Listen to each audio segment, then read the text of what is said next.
नमस्कार. मराठी भाषा विश्व या माझ्या यूट्यूब चॅनलमध्ये आपल्या सर्वांचं पुन्हा एकदा स्वागत. आज आपण इयत्ता 10वी अक्षर भारती मधील जी काही 2 दिवस ही नारायण सुर्वे यांची कविता आहे, जी आपण मागच्या व्हिडिओमध्ये त्याचं पूर्णपणे स्पष्टीकरण आणि कविता पाहिली होती, त्याचा स्वाध्याय आता आपण या ठिकाणी पाहणार आहोत. चला तर मग सुरू करूया.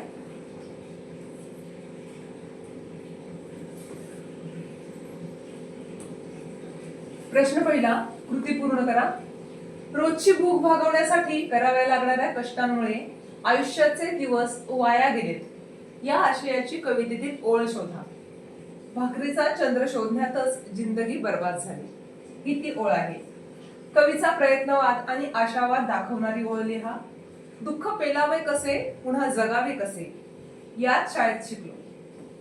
प्रश्न दुसरा, एका शब्दात उत्तरे लिहा. कवीचे सर्वस्व असलेली गोष्ट हात, कवीचा जवळचा मित्र अश्रू. प्रश्न तिसरा, खालील शब्दसमूहांचा तुम्हाला कळलेला अर्थ लिहा. माना उंचावलेले हात म्हणजे आशावादाने उभारलेले. दुसरं, कलम केलेले हात, निराशेने खाली झुकलेले. दारिद्र्याकडे गहाण पडलेले हात, हतबल झालेले हात. पुढचा प्रश्न आहे काव्य सौंदर्य. खालील ओळींचे रसग्रहण करा. 2 दिवस वाट पाहण्यात गेले, 2 दुःखात गेले. हिशोब करतो आहे, राहिले डोईवर किती उन्हाळे. उत्तर, नारायण सुर्वे यांच्या 2 दिवस या कवितेच्या वरील 2 ओळीमधून आपल्याला जीवनाचा आलेख अगदी साध्या सोप्या भाषेत मांडला आहे. जीवन जगण्याच्या संघर्षात अडकलेल्या प्रत्येक साधारण माणसाच्या मनोव्यवस्थेचे प्रतिनिधित्व ते आपल्या कवितेतून करतात. रोज तेच दुःख, रोज नवी समस्या, रोजची तीच निराशा, रोजचा तोच संघर्ष. पण जीवन जगण्याचा कवीचा आशावाद मात्र प्रचंड आहे. 2 चांगल्या दिवसाची ते वाट पाहतात, आयुष्याचे दिवस किती शिल्लक राहिलेत याचा ते हिशोब करत असतात. प्रश्न दुसरा, दुःख पेलावे आणि पुन्हा जगावे या वाक्यामागील तुम्हाला जाणवलेला विचार तुमच्या शब्दात स्पष्ट करा. कवी नारायण सुर्वे यांच्या जीवन संघर्षाचं वर्णन 2 दिवस या कवितेतून केलेले आहे. कवी म्हणतो की जीवनातल्या दुःखाला न घाबरता न डगमगता सामोरे जावे, कारण दुःख माणसाला खूप काही शिकून जाते. दुःखावर मात करत असताना आपल्यातल्या अनेक क्षमतांची अनुभूती येऊन परिस्थितीवर मात करणे, समायोजन करणे, नवीन पर्याय शोधणे, या अनेक बाबीतून दुःख पेलण्याची ताकद माणसात निर्माण होते. म्हणून कवी म्हणतो, जीवनातल्या दुःखाने निराश हताश न होता सामर्थ्याने विपरीत परिस्थितीला सामोरे जावे आणि जीवनात पुन्हा ताकदीने उभे राहावे, हेच जीवनाचे खरे सत्य आहे. कवितेत व्यक्त झालेल्या कष्टकऱ्यांच्या जीवनाविषयी तुमच्या भावना लिहा. आता ही जी काही कविता, यामध्ये सगळे कष्टकऱ्यांचे जीवन दिलेलं आहे. 2 दिवस या नारायण सुर्वे यांच्या कवितेवरून विविध सेवा क्षेत्रात काम करणाऱ्या अनेक कष्टकऱ्यांचे जीवनचित्र समोर उभे राहते. अनेक ठिकाणी अनेक प्रकारचे कष्ट आणि अत्यंत श्रमाचे काम करणारे कष्टकरी आपण पाहतो. ऊन वारा पाऊस अशा सगळ्या गोष्टी अंगावर झेलून ते सदैव श्रम करत असतात. जीवनासाठी लागणाऱ्या आवश्यक गोष्टी त्यांना उपलब्ध करून दिलेल्या नसतात. जीवनाची हमी नसते.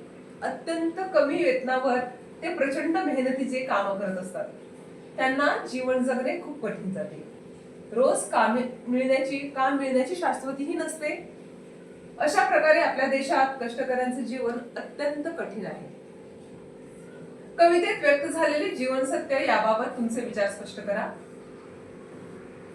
आता आपण जे काही बघितलं ते काय होतं की कवितेत व्यक्त झालेल्या कष्टकऱ्यांच्या जीवनाविषयी तुमचं मत सांगायचे आणि हे कवितेत व्यक्त झालेलं जीवन सत्य हे लिहायचे आपल्याला.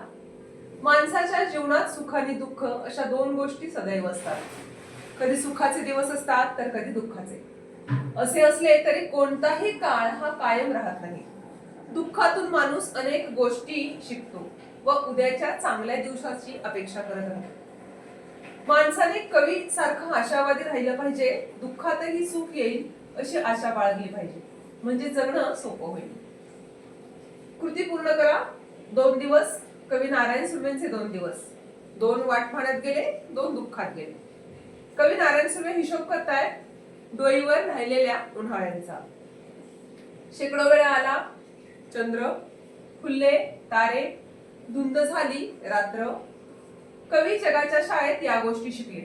दुःख पेलावे कसे, पुन्हा जगावे कसे. कवीने आपले हात अशा स्वरूपात पाहिले, दारिद्र्याकडे गहाण राहिलेले आणि कधी कलम झालेले. पुढे प्रश्न दुसरा, भाकरीचा चंद्र शोधण्यातच बर्बाद झालेली काय? कवीची जिंदगी, कवीचे सर्वस्व, कवीचे हात, कवीच्या मदतीसाठी धावून आलेला मित्र अश्रू.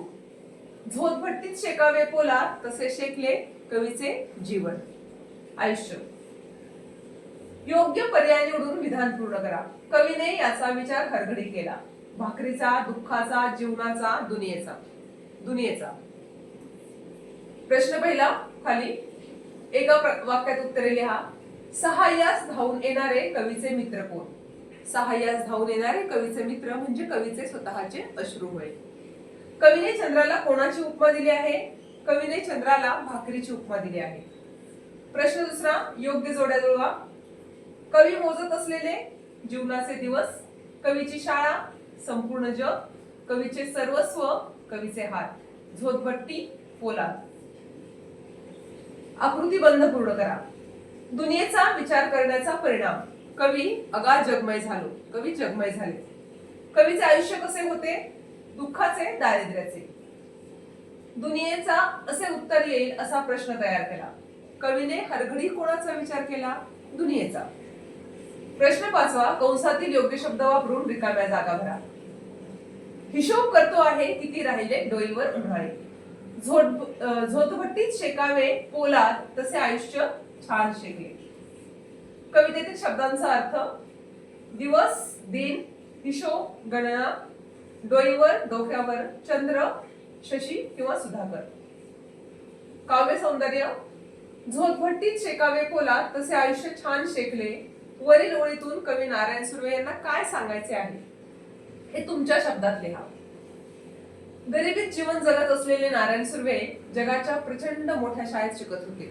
रोजचे नवे नवे दाहक अनुभव, अपमान, उपेक्षा, भुकेचा संघर्ष, कधी प्रेमाचा ओलावा तर कधी तिरस्काराचा फटकारा सहन करत होते. या रोजच्या जीवना अनुभवातून ते खूप काही शिकत होते, धडपडत होते, निराश होत होते, पण जगणं निरंतर सुरू होतं. त्यांच्या भोवतीचं जग म्हणजे त्यांच्यासाठीचा एखाद्या मोठ्या प्रचंड अशा तप्त भट्टीसारखं होतं. जसं भट्टीत पोलाद तप्त होतं, तापून निघतं आणि मजबूत होऊन बाहेर पडतं, अगदी त्याचप्रमाणे कवी सुद्धा या जगाच्या भट्टीमध्ये मजबूत होऊन बाहेर पडत होते. सर्व दुःख, दारिद्र्याशी सामना करत करत जीवन जगण्यासाठी त्यांची नवी उमेद जी आहे ती निर्माण होत होती. प्रश्न दुसरा, दिलेल्या मुद्द्यांच्या आधारे कविते संबंधी पुढील कृती सोडवा. बऱ्याचदा ही परीक्षेमध्ये आपल्याला येते. त्यामध्ये 2-4 मुद्दे असतात, त्या मुद्द्यांना धरून उत्तर लिहायचं असतं. पहिला आहे प्रस्तुत कवितेचे कवी किंवा कवयित्री. आता ही जी ओळ आहे ही कोणत्या कवितेतली आहे त्या कवितेचं नाव लिहायचे, कवीचं नाव लिहायचे. कवीचं नाव आहे नारायण सुर्वे. प्रस्तुत कवितेचा विषय दुसरा मुद्दा आहे. कष्टकरी गरीब जनतेचा जगण्यासाठीचा संघर्ष दाखवून दिला आहे.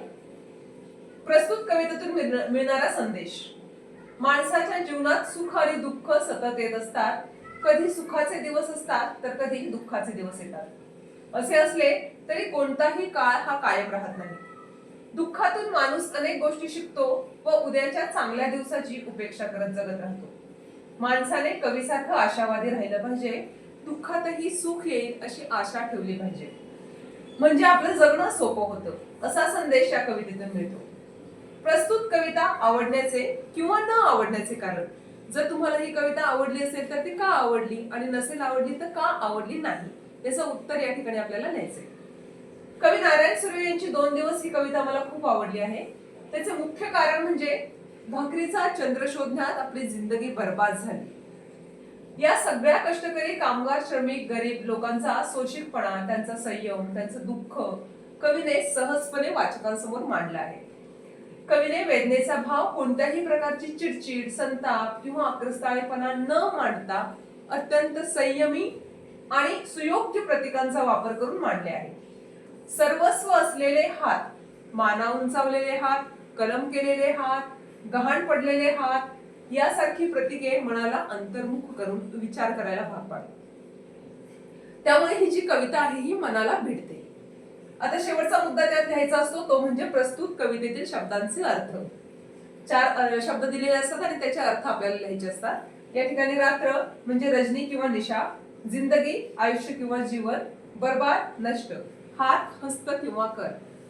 अशा पद्धतीने हे तुम्हाला परीक्षेमध्ये उत्तरं लिहायची असतात. तर हा जो काही दोन दिवस ही नारायण सुर्वे यांची कविता आहे याचा स्वाध्याय या ठिकाणी संपलेला आहे. अशाच वेगवेगळ्या स्वाध्यायांसाठी, धड्यांच्या, कवितांच्या स्पष्टीकरणासाठी माझ्या YouTube चॅनलला लाईक, शेअर, सबस्क्राईब करा. तोपर्यंत धन्यवाद.